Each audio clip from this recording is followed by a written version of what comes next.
Hoje nós vamos falar sobre o sistema nervoso.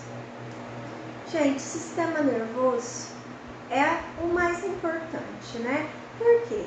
Ele é como se fosse o computador de uma máquina, é o controle central, né, da máquina. É a coordenação, é aquele que recebe estímulos, que percebe o que está acontecendo no corpo, que entende, que coordena as atividades para tentar fazer o nosso corpo funcionar do jeito certo. Então, assim, função, controle e coordenação de todos os sistemas do nosso corpo, de todo o nosso organismo, tá?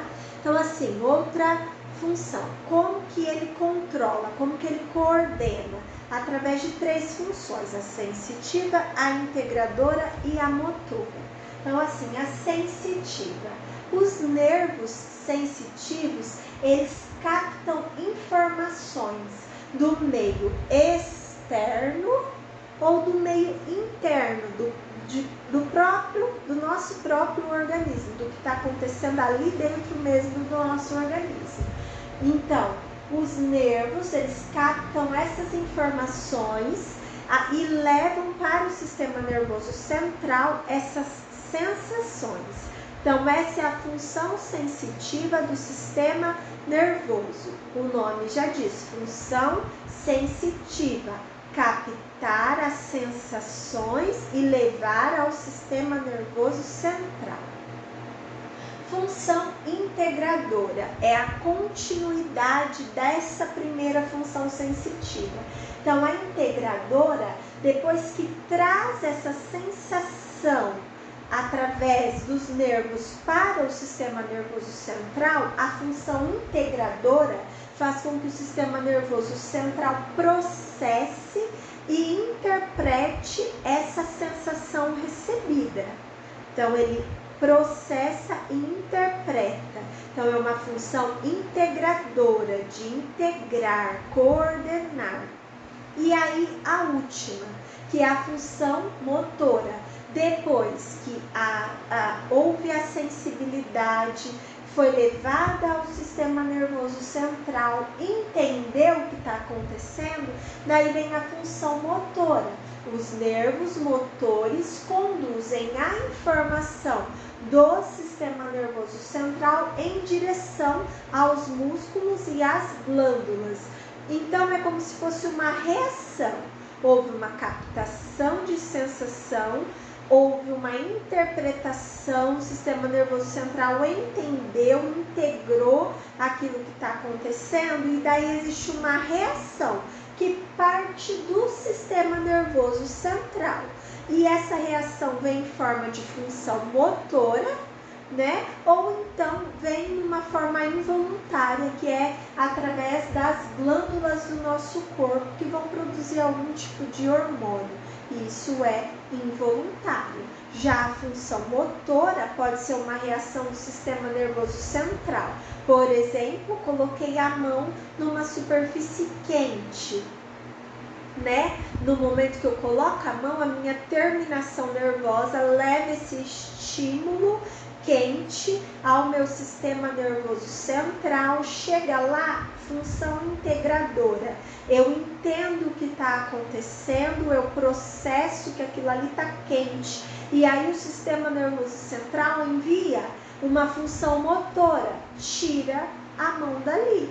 Isso acontece em segundos, mas é esse processo de levar a informação, as sensações, função sensitiva, através dos nervos periféricos ao sistema nervoso central, a função integradora do sistema nervoso central de entender o que está acontecendo, processar a informação, e a função motora de devolver essa reação, de tirar a mão daquilo que está quente, um exemplo, né? Então, uma forma motora, ou então uma forma que eu não consiga comandar, através de uma excreção de glândulas também, comandada pelo nosso sistema nervoso central, tá? Então, essas as funções. Agora, como que o sistema nervoso ele se divide? Então, ele ele se divide em dois: um sistema nervoso central, que é o mais importante, que é o responsável pelo processamento, pela resposta do corpo ao estímulo. Então, o sistema nervoso central é o mais importante, é o que dá a resposta, é o que dá a reação. E o que é o sistema nervoso central? Ele é composto de encéfalo, tudo que está dentro do crânio, e medula espinhal ou medula espinal, que é aquilo que está dentro da nossa coluna vertebral, dentro das nossas vértebras, tá?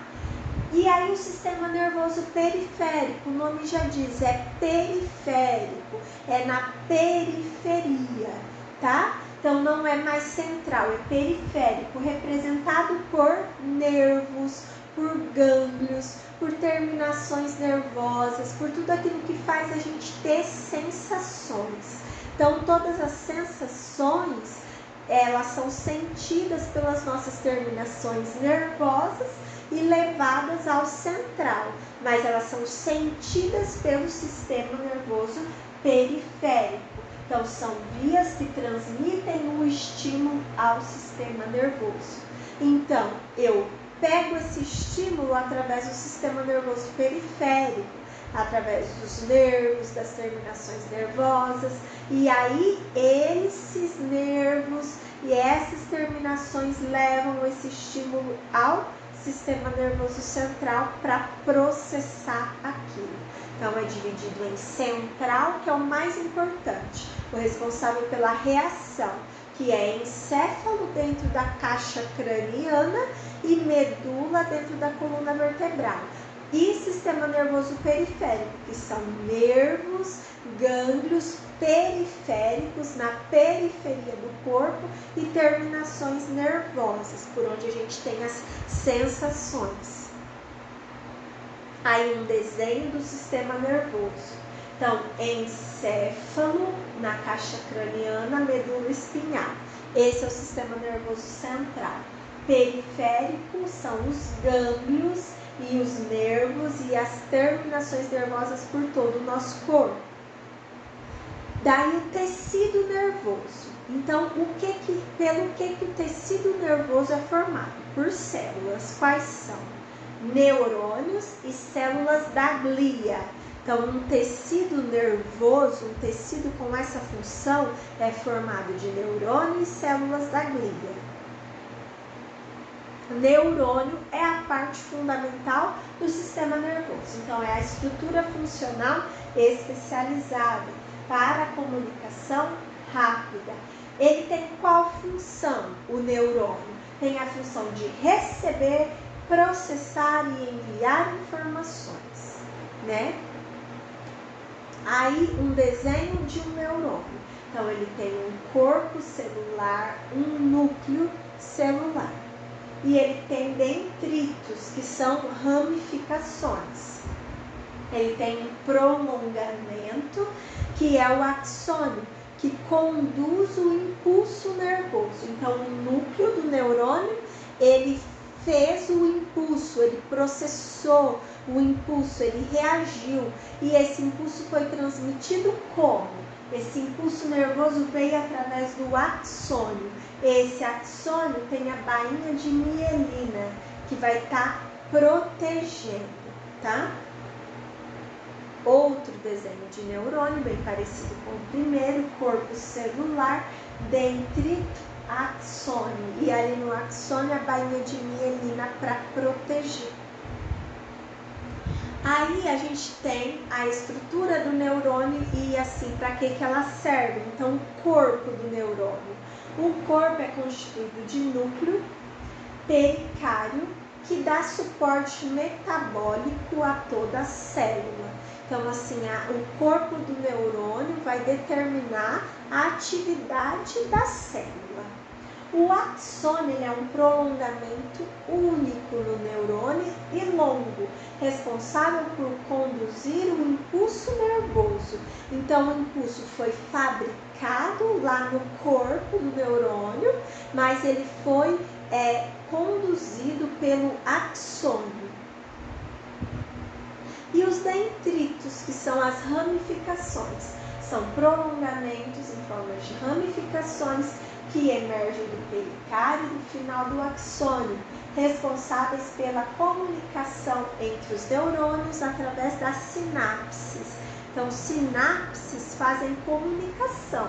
De nada adianta eu ter muito mais neurônio do que você, mas você não tem sinapses, eu não tenho sinapses que comunicam. Então, não importa o número apenas, mas importa a comunicação entre um neurônio e outro, para que o impulso nervoso seja conduzido e tenha o final daquela reação. As células da glia, então o tecido nervoso é formado por neurônio e por células da glia.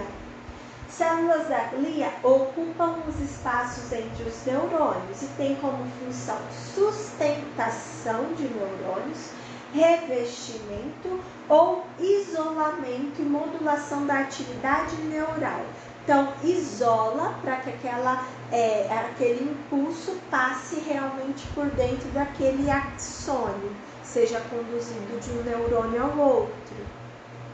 Né? Os axônios são cobertos por uma membrana que chama bainha de mielina, que é um isolante elétrico. Então, o impulso elétrico de um neurônio ao outro, se esse axônio tiver a bainha de mielina, esse impulso ele vai ser isolado ali, ele vai passar muito mais rápido, tá? Assim, condução do impulso nervoso nas fibras mielínicas, que são as que têm bainha de mielina, e amielínicas, sem bainha de mielina, difere na sua velocidade. Então, os que têm bainha de mielina, eles são mais rápidos para conduzir o impulso nervoso.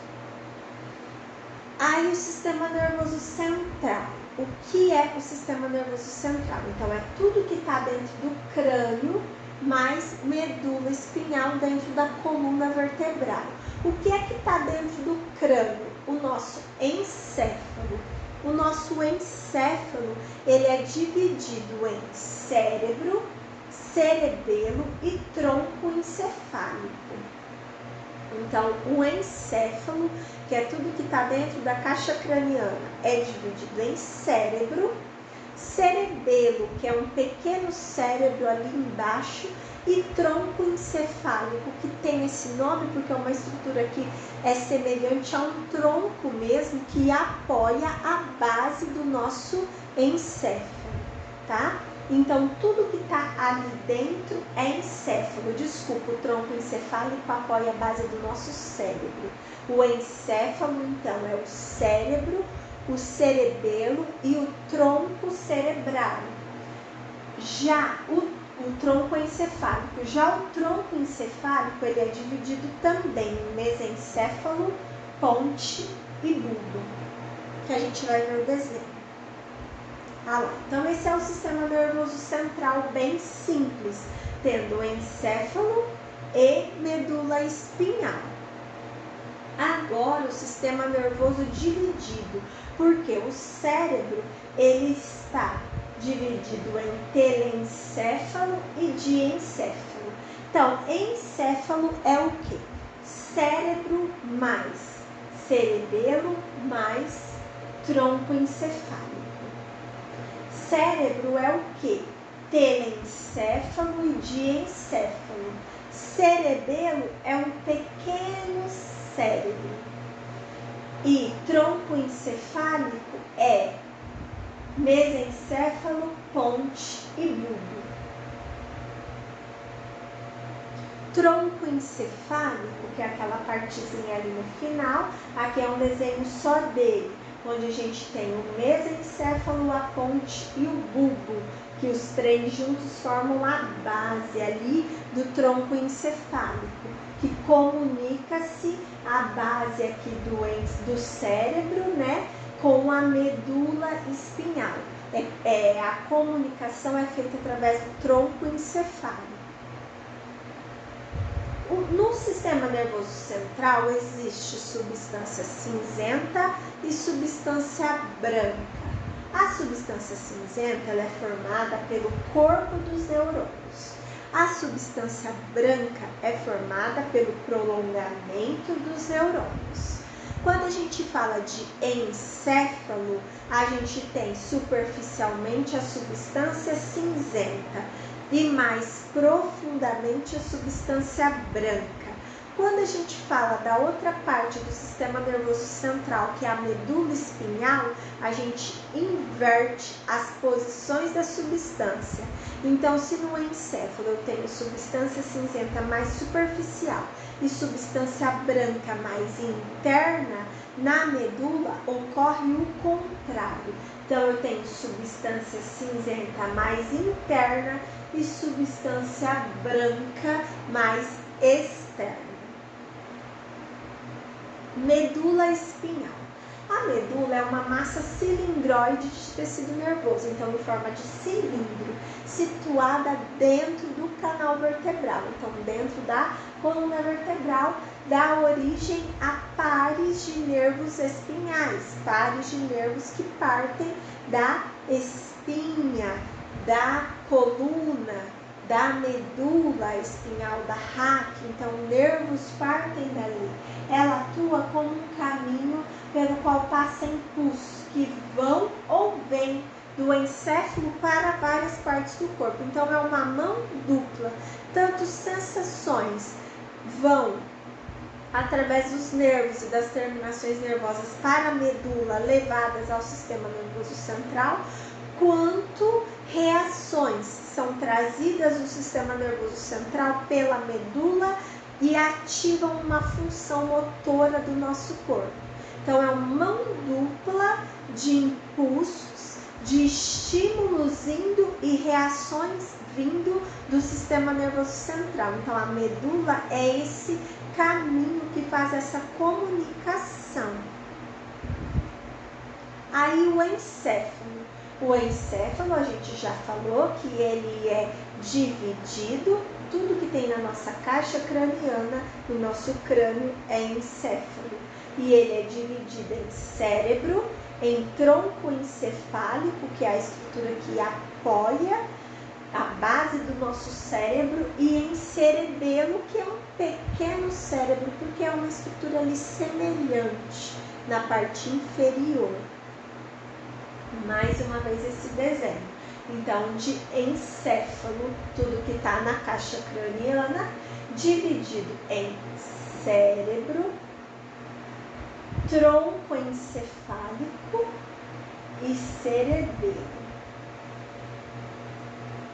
O cérebro, qual é a função dele?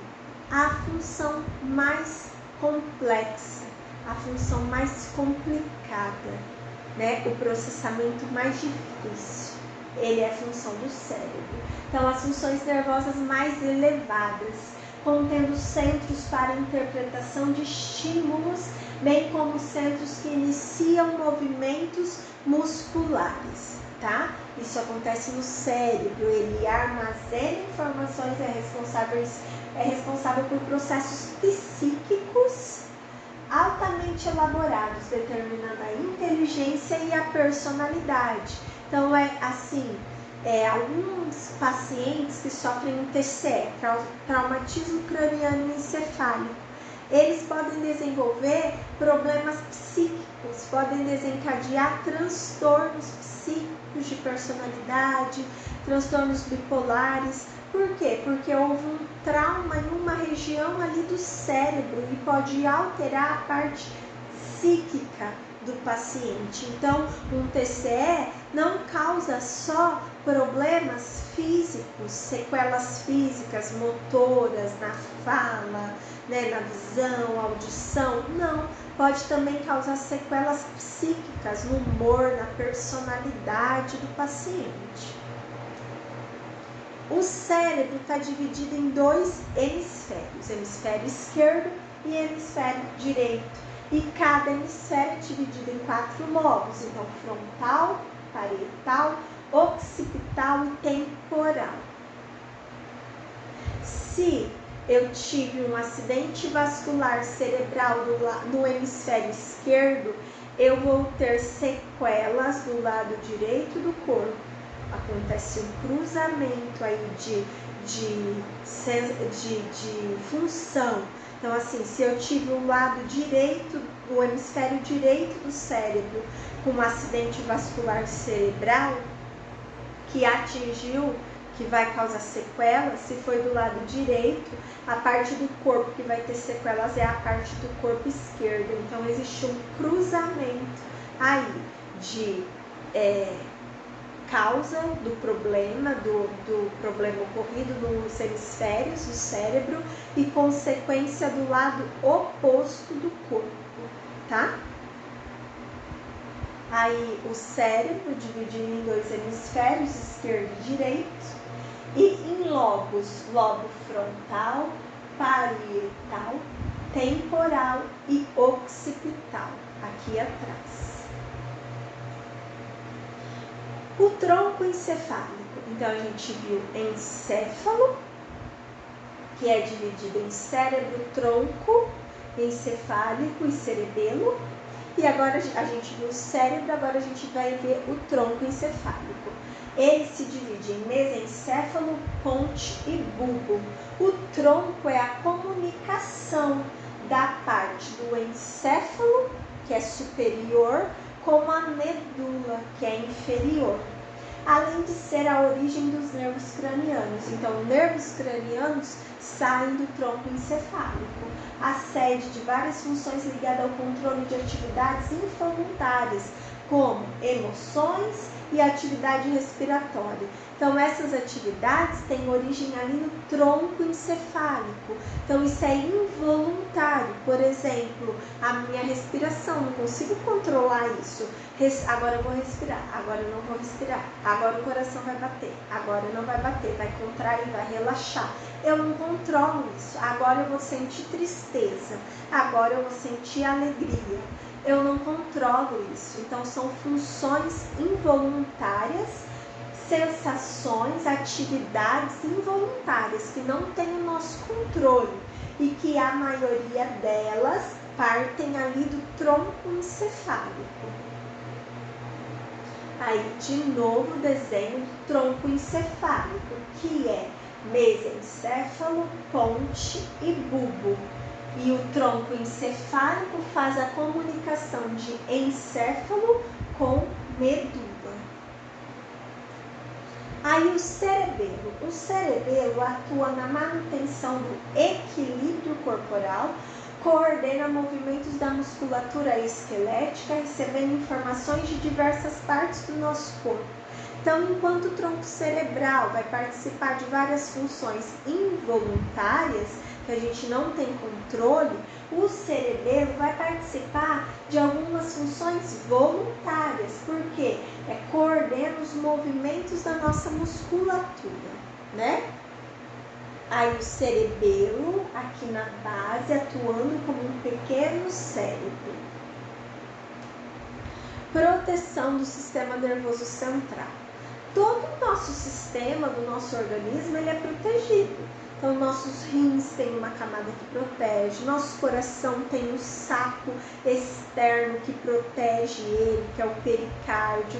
Então, sempre existe uma estrutura de proteção, né? No caso do sistema nervoso central, ele é um sistema nervoso tão importante que ele vai ter uma proteção esquelética e, além disso, a proteção das meninges, do líquor ou do líquido cérebro espinhal e a barreira hematoencefálica de irrigação, né, sanguínea. Então, assim, a primeira coisa é a proteção esquelética, porque o sistema nervoso central está dentro do nosso crânio, caixa craniana, e dentro da nossa coluna vertebral ou raque. Por isso aquela anestesia ali na medula espinhal chama raque, porque ela também pode receber esse nome, a nossa coluna vertebral. Aí as meninges, né? Quando o paciente está com meningite, a inflamação das meninges. Então, o que é essa meninge? Né? São membranas conjuntivas que se dividem em 3 também. Então, assim, dura mater é a mais externa, externa, aracnoide está ali no meio e pia mater é a mais interna, já em contato mesmo com a estrutura do sistema nervoso. Entre as meninges aracnoide e entre a pia mater existe um líquido, que é chamado líquido cérebro-espinhal ou líquor. E qual que é a função do líquor entre as meninges? Proteção mecânica, proteção de choques, de traumas mesmo, para amenizar esse possível acidente. Então, ali um desenho da mais externa meninge dura mater, da intermediária aracnoide e da pia mater já em contato ali com o encéfalo. Sistema nervoso periférico, né? Então, é tudo aquilo que está na periferia, é tudo aquilo que a gente capta através das sensações, através das terminações nervosas. Então, é formado de quê? De terminações nervosas, gânglios e nervos. Função do sistema nervoso periférico, da periferia. Então, qual é a função? Levar ou trazer. Aquela mão dupla. Então, as fibras aferentes ou as fibras sensitivas, elas levam o impulso até o sistema nervoso. Por exemplo, o impulso de que aquilo ali está quente. Então, as fibras aferentes ou sensitivas levam ao sistema nervoso central que a superfície está quente. Ele processa, devolve através das fibras eferentes ou motoras, que é onde a gente tira a mão ali do que é quente, né? Aí os nervos, esses nervos, eles podem ser cranianos ou espinhais. Então, esses nervos do sistema nervoso periférico, eles podem partir da parte craniana ou da parte espinhal. Aí a gente tem encéfalo, nervos cranianos, medula espinhal, nervos raquidianos ou espinhais. Aí os nervos espinhais é a fusão de duas raízes, uma motora e uma sensitiva. Então elas se juntam para formar um nervo espinhal. Esses nervos, eles recebem o nome de acordo com a localização deles na nossa coluna. Então, se está na primeira parte da coluna, que é a cervical, são nervos cervicais. Se está na segunda, que é a torácica, nervo torácico. Se está depois, que é a lombar, nervos lombares. Se está na sacral, nervos sacrais.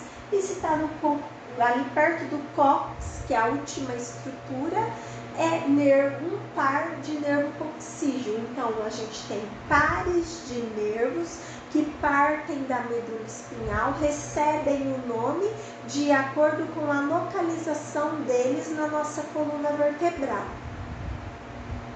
Aí os nervos cranianos, 12 pares de nervo que fazem conexão com o encéfalo, por isso que são nervos cranianos. Os dois primeiros têm a conexão com o cérebro, 2 primeiros pares. Os demais têm a conexão com o tronco encefálico, aquela estrutura que comunica encéfalo com medula espinhal. Aí os nomes dos nervos cranianos são vários e a gente não precisa saber todos eles, né? De acordo com a função de cada um. Só sabemos que são nervos que partem ali ou do crânio ou do tronco encefálico. Então, olfatório, óptico, oculomotor, troclear, trigêmeo, abducente, facial, vestíbulo coclear, glossofaríngeo, vago, acessório e hipoglosso. São todos nervos, pares de nervos cranianos. Aqui tem nervo e gânglio. O que é isso? Então, nervo, um feixe de axônios de neurônios com ou sem bainha de mielina. É um feixe. Um gânglio é um aglomerado, uma junção de vários corpos celulares, de vários neurônios. As terminações nervosas, então. Na extremidade das fibras sensitivas e motoras, a gente tem terminações nervosas, que é o que faz a gente ter o estímulo, né? Então, são estruturas especializadas para receber estímulo físico ou químico na superfície do nosso corpo ou internamente. Os gânglios, então nervos gânglios. Os gânglios são acúmulos de neurônio fora do sistema nervoso central e se apresentam em geral como uma dilatação. Então, uma dilatação de neurônios forma um gânglio que está fora do nosso sistema nervoso central. Do ponto de vista funcional, de como que esse sistema funciona, ele pode ser dividido em somático e visceral. Então, o sistema nervoso visceral. Visceral vem de vísceras, vem de órgãos. Nós temos controle sobre os nossos órgãos, se o meu estômago vai fazer digestão ou não, se o meu coração vai bombear o sangue ou não, o meu pulmão vai respirar ou não, vai fazer troca gasosa ou não. Não, a gente não tem esse controle. Então, esse sistema nervoso visceral, ele é involuntário. A gente não consegue controlar. Corresponde ao conjunto de estruturas nervosas, tanto centrais como periféricas, que se ocupam do controle do meio interno e que inervam as nossas vísceras. Então, as nossas vísceras são inervadas pelo sistema nervoso visceral ou involuntário. Já o nosso sistema nervoso somático ou voluntário é aquele formado por estruturas também centrais ou periféricas, que tem por função a interação do organismo com o meio externo. Então, é voluntário, é motor, eu tenho controle daquela função. Então, isso é o sistema nervoso somático ou voluntário. Por hoje era isso, até mais.